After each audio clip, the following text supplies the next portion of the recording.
Meus queridos, a paz do Senhor, com muita alegria estamos juntos para a nossa penúltima lição deste primeiro trimestre de 2017.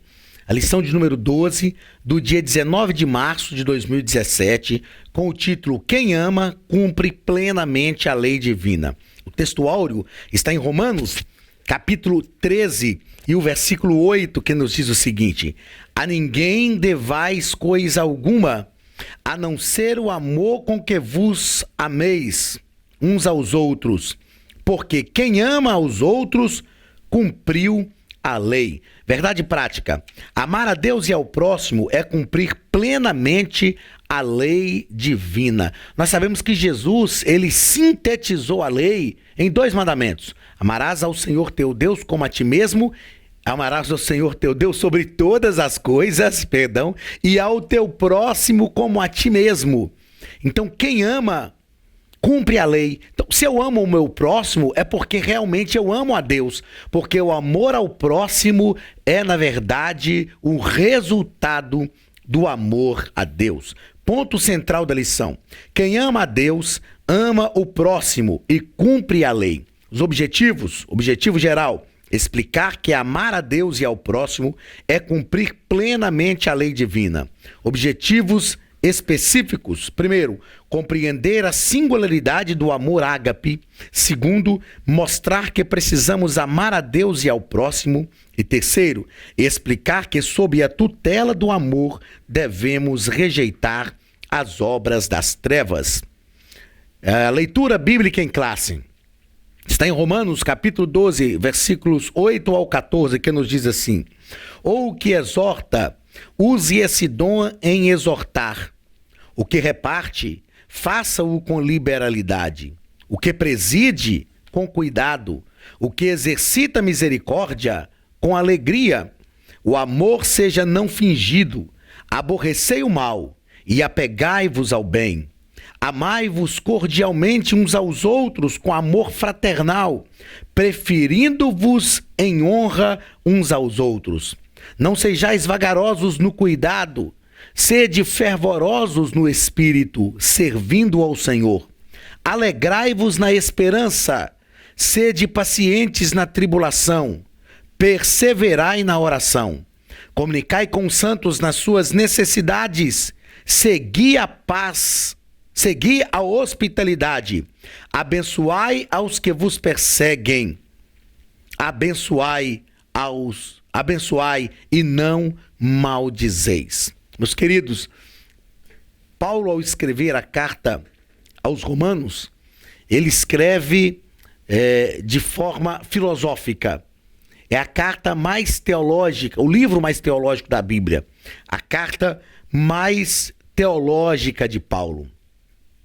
E quando ele escreve o capítulo 12, eu creio que a maioria dos crentes, dos leitores da Bíblia, conhece muito bem os primeiros versículos do capítulo 12. Rogo-vos, pois, irmãos, pelas compaixões de Deus, que apresenteis o vosso corpo como sacrifício vivo, santo, agradável a Deus, que é o vosso culto racional. Mas no capítulo 12, Paulo vai tratar de várias situações. Se você ler do versículo 3 ao versículo 7, ele estará tratando sobre dons ministeriais, sobre os serviços que nós prestamos à igreja, aos servos de Deus. E ele vai falar nesse versículo 12 também sobre o amor, sobre os relacionamentos. O amor seja não fingido, aborrecei o mal e apegai-vos ao bem. Ele vai falar sobre não ser vagaroso no cuidado, ser fervoroso no espírito, servindo ao Senhor em todo o tempo. Ele vai falar que nós não podemos dever nada a ninguém, no capítulo 13, versículo 8, a não ser o amor. E nós vamos entender o que é esse amor como dívida, que Paulo fala: ninguém deveis nada a não ser o amor. Paulo vai falar também sobre comunicar com os santos nas suas necessidades. Eu gostaria de chamar a atenção para esse versículo, porque quando a Bíblia diz comunicar com os santos nas suas necessidades, algumas pessoas interpretam isso como quando no momento que eu tenho uma necessidade, eu tenho de comunicar às pessoas a necessidade que eu tenho, contar para os servos de Deus as necessidades que eu tenho, para que as pessoas possam participar disto, me auxiliando. Não é isso que o texto está dizendo. Quando o texto diz comunicai com os santos nas suas necessidades, nas necessidades de quem? Nas necessidades dos santos. Se fosse eu comunicar as minhas necessidades, o texto seria comunicai aos santos as tuas necessidades, que era eu comunicar as minhas necessidades aos santos de Deus. Então eu vejo pessoas interpretando este texto mal. O que a Bíblia está dizendo é que eu devo comunicar com as pessoas, com os santos de Deus, nas necessidades deles. Ou seja, quando eu percebo que alguém está passando uma necessidade, até porque Paulo está escrevendo para um contexto de igreja doméstica. Não eram igrejas como as que nós temos hoje, comunidades enormes que estão se reunindo em templos também enormes e onde as pessoas não conhecem umas às outras. Paulo está falando de uma igreja que estava vivendo em koinonia, em plena comunhão, que conhecia uns aos outros, igrejas pequenas, igrejas domésticas. Então Paulo está dizendo, olha, vocês vão perceber a necessidade das pessoas. E quando vocês perceberem as necessidades das pessoas, dos santos de Deus que estão entre vós, comuniquem com eles, ou seja, participem das necessidades deles, ajude-os nas suas necessidades. Então o texto, quando diz comunicai com os santos nas suas necessidades, não é comunicai aos santos as tuas necessidades, porque se fosse assim, era eu comunicar as minhas necessidades com os santos de Deus, mas comunicai com os santos nas suas necessidades, sou eu comunicar com eles, entrar em contato com eles quando eles passam por necessidades e acudi-los. E aí sim, nós vamos entender o que Paulo fala no capítulo 13 sobre a ninguém deveis nada a não ser o amor. Principalmente nós ocidentais, quando pensamos no amor, pensamos nesse sentimento abstrato. Mas quando a Bíblia fala de amor, a Bíblia está falando de cuidado. Então, se nós trocarmos a palavra aqui no texto áureo, se nós trocarmos a palavra amor por cuidado, a Bíblia vai nos dizer assim, a ninguém devais coisa alguma, a não ser o cuidado com que vos ameis uns aos outros. O cuidado fala de cuidar. Amor aqui está falando de amparar, de ajudar, de comunicar com as pessoas nas necessidades que elas enfrentam, de cuidar das pessoas. Então, o cuidado é uma obrigação cristã. Então, o amor aqui como dívida, a ninguém devais nada, a não ser o amor como dívida é um cuidado. Cuidar da outra pessoa, cuidar dos domésticos da fé, cuidar da sua própria casa, porque a Bíblia diz que aquele que não cuida dos seus, principalmente dos da sua própria casa, é pior do que o infiel e negou a fé. Mas que nós possamos entender essas verdades de Deus para a nossa vida e participar com as pessoas das necessidades que elas têm, auxiliando as pessoas para amenizar a dor dos necessitados. Na nossa introdução, o nosso comentarista coloca que podemos agrupar os 9 aspectos do fruto do Espírito Santo da seguinte maneira: os atributos que tratam do nosso relacionamento com Deus, amor, paz e alegria; os que tratam do nosso relacionamento com o próximo, longanimidade, benignidade e bondade; e os que tratam do nosso relacionamento com nós mesmos, fidelidade, mansidão e domínio próprio. Então, o fruto do Espírito, com as suas 9 virtudes, está tratando do relacionamento de nós conosco mesmo, do nosso relacionamento com Deus e do nosso relacionamento com o próximo.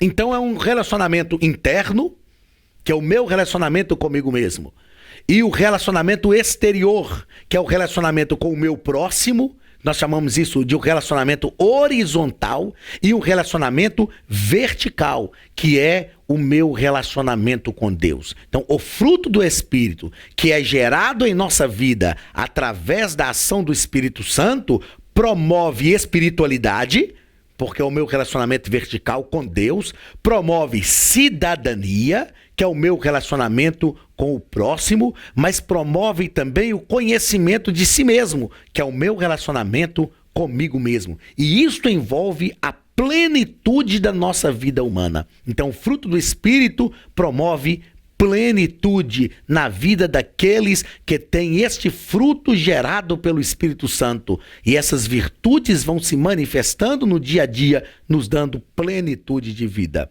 Primeiro ponto, a singularidade do amor ágape. Primeiro parágrafo, o amor, um aspecto do fruto. Então, podemos afirmar que tal sentimento, esse amor como aspecto do fruto, é o solo onde os demais aspectos do fruto devem ser cultivados.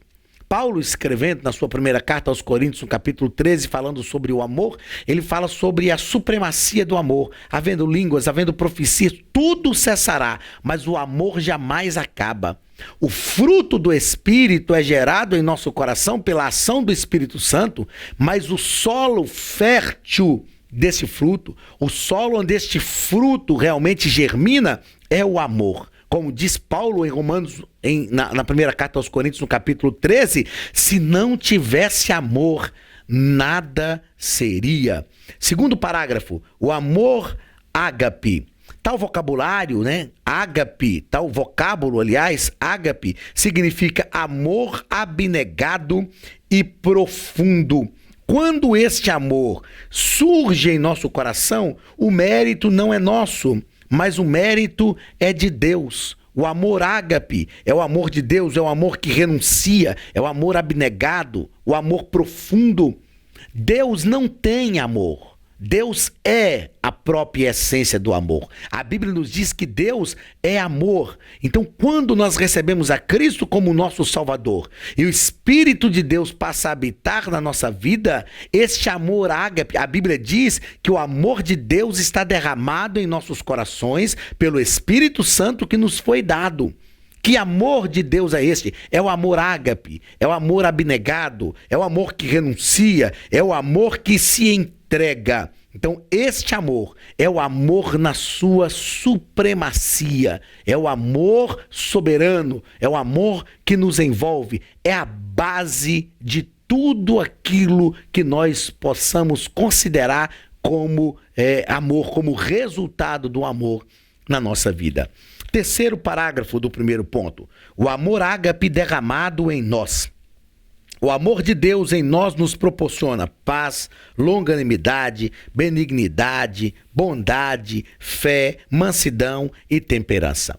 O amor ágape derramado em nós, como eu afirmei agora há pouco, a Bíblia diz que o amor de Deus está derramado em nossos corações pelo Espírito Santo que nos foi dado. Quando esse amor ágape é derramado em nossa vida, é derramado em nosso coração, nos proporciona todas estas coisas. Nos proporciona viver em paz, nos proporciona ser longânimo, ou seja, paciente com as pessoas, nos proporciona ser benigno, ter uma tendência de bondade, de bem na nossa vida, nos proporciona a bondade, ser bom simplesmente por ser bom, não como resultado de alguma coisa, nos proporciona fé, nos proporciona ser manso, ser tranquilo, nos proporciona temperança, equilíbrio. O amor de Deus derramado em nossos corações nos proporciona, sobretudo, qualidade de vida. É isso que é o Evangelho. O Evangelho produz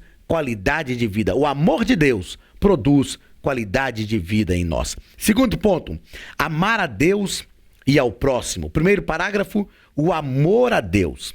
Como podemos expressar o nosso amor a Deus? Dizendo a Ele, Senhor, eu te amo. Sem dúvida, esta é a expressão verbal do nosso amor. Mas a melhor maneira de expressar o nosso amor a Deus é abandonar o pecado e procurar ter uma vida santa. Não há uma maneira mais sublime de expressar o nosso amor a Deus do que vivendo uma vida santa. O nosso momento cultico, meu querido, nosso momento no templo, o momento de adoração comunitária na comunidade de fé, é um momento em que nós devemos sim adorar a Deus, glorificar o seu nome. É um momento que nós devemos, sem dúvida, cantar hinos de louvores. É um momento que nós devemos, sem dúvida, magnificar o nome do Senhor. Porém, se nós queremos realmente expressar o nosso amor, demonstrar a nossa gratidão a Deus, nós precisamos viver uma vida íntegra, abandonando o pecado, procurando ter uma vida santa, dependendo exclusivamente de Deus, buscando a sua graça para a nossa vida, buscando o Espírito Santo, o poder do Espírito sobre nós. Aí sim nós estaremos realmente honrando ao Senhor. O amor a si mesmo, amar ao teu próximo como a ti mesmo, foi uma ordem de Jesus. Amarás ao teu Deus sobre todas as coisas e ao teu próximo como a ti mesmo. Como a ti mesmo. Não mais do que a ti mesmo. Não menos do que a ti mesmo. Na verdade, o amor a nós mesmos é o parâmetro para amar ao próximo. Eu preciso gostar de mim, amar a mim mesmo, não mais do que eu amo ao meu próximo. Eu disse em aulas anteriores que existem 3 coisas que eu preciso ao meu respeito. Primeiro, conhecer as minhas deficiências, as minhas fragilidades, as minhas fraquezas. Segundo, eu preciso conhecer o meu potencial. Eu preciso conhecer as minhas qualidades. E terceiro, eu preciso estar satisfeito com aquilo que eu estou me tornando. A vida vai nos transformando com os acontecimentos, com os fatos, com as situações. A vida nos transforma. E eu preciso estar satisfeito com aquilo que eu estou me tornando, com o ser humano, com o homem que eu estou me tornando. Existem pessoas que nunca estão satisfeitas com si mesmas. Pessoas que a sua conduta é ditada pela mídia. Se a mídia fala que tem que ter cabelo crescido, o cabelo cresce. Se tem que ter cabelo curto, o cabelo é cortado. Se tem que ter o cabelo amarelo, pinta o cabelo de amarelo. E a mídia não tem limites. Quando eu estou satisfeito comigo mesmo? Porque quando eu conheço a Deus, quando eu conheço o Criador, eu passo a conhecer a sua criatura.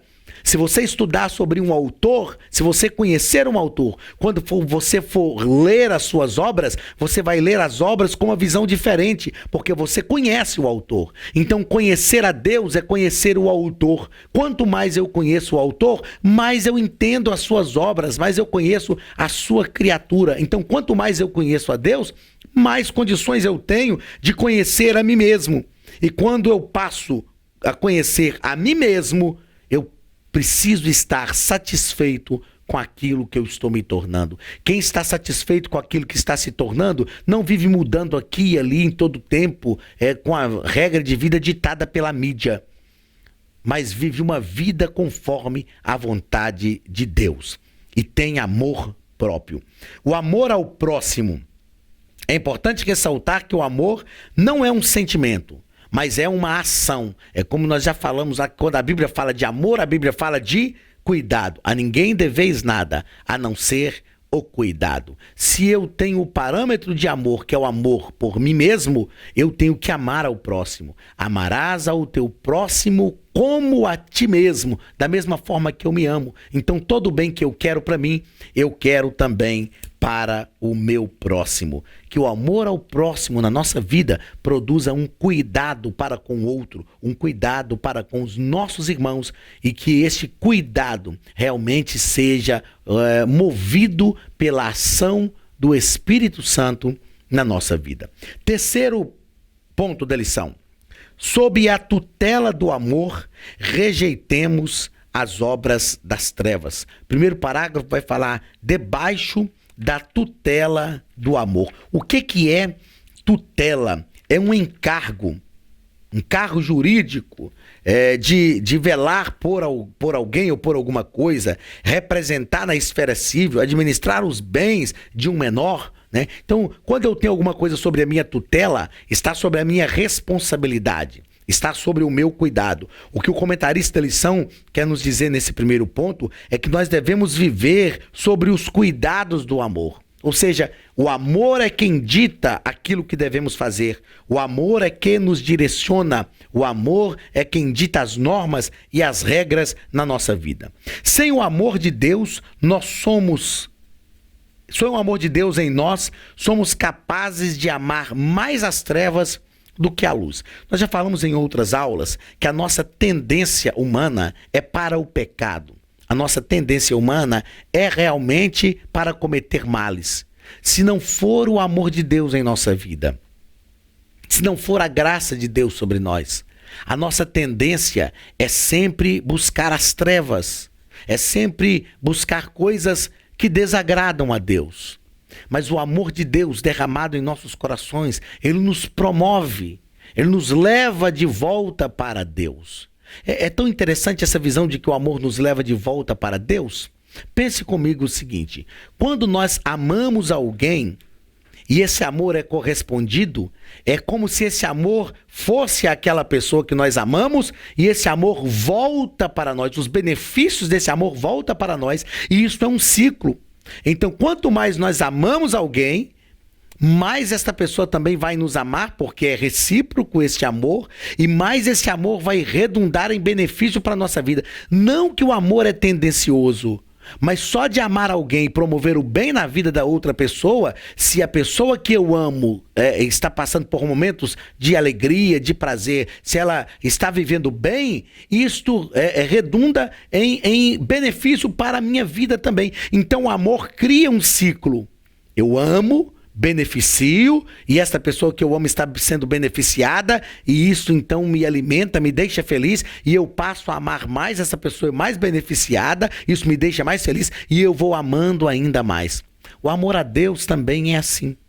Quando nós amamos o Senhor, quando nós vivemos debaixo da tutela do amor, quanto mais nós amamos a Deus, mais Ele corresponde ao nosso amor. E quanto mais Deus corresponde ao nosso amor, mais nós somos abençoados, mais nós somos atingidos por esse amor, mais este amor redunda em bênçãos para a nossa vida. E isso cria um ciclo de amor entre nós e o Senhor que traz plenitude, que traz satisfação, que traz alegria, no mais completo sentido da palavra para todos nós. Segundo parágrafo deste terceiro e último ponto: amor, antídoto contra o pecado. O amor nos faz agir de modo cortês e paciente, demonstrando ao mundo que somos discípulos de Cristo. Quem ama não trai. O pecado é traição contra Deus. Nós aprendemos isso desde Gênesis, quando o Senhor disse a Adão e Eva que eles não deveriam comer do fruto da árvore do conhecimento do bem e do mal, e eles comeram, eles traíram a confiança de Deus. Mas quem ama de verdade não trai. Quem ama de verdade é fiel. Quem ama de verdade se submete.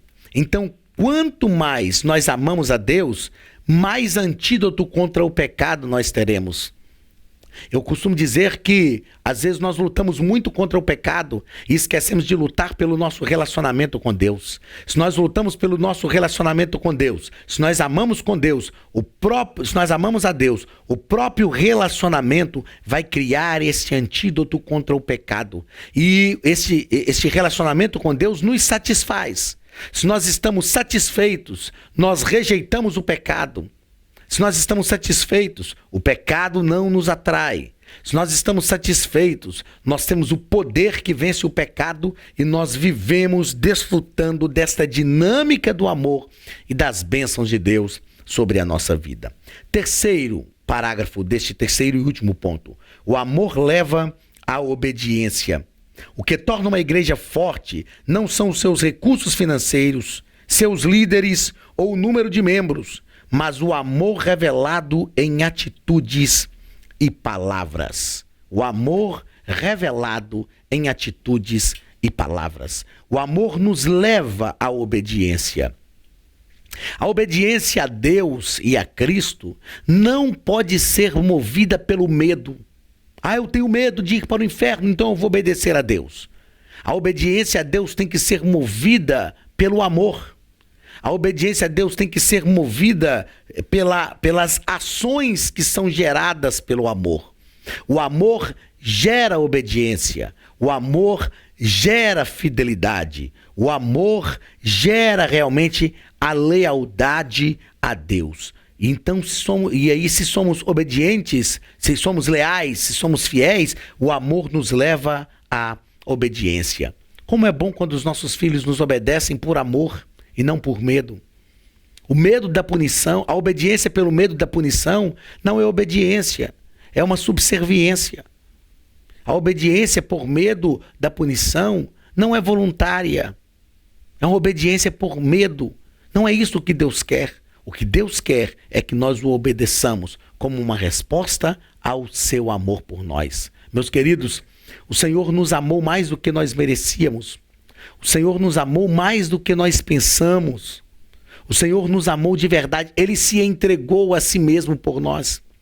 Pare para pensar quão grande foi o amor de Deus por você, que entregou o seu filho.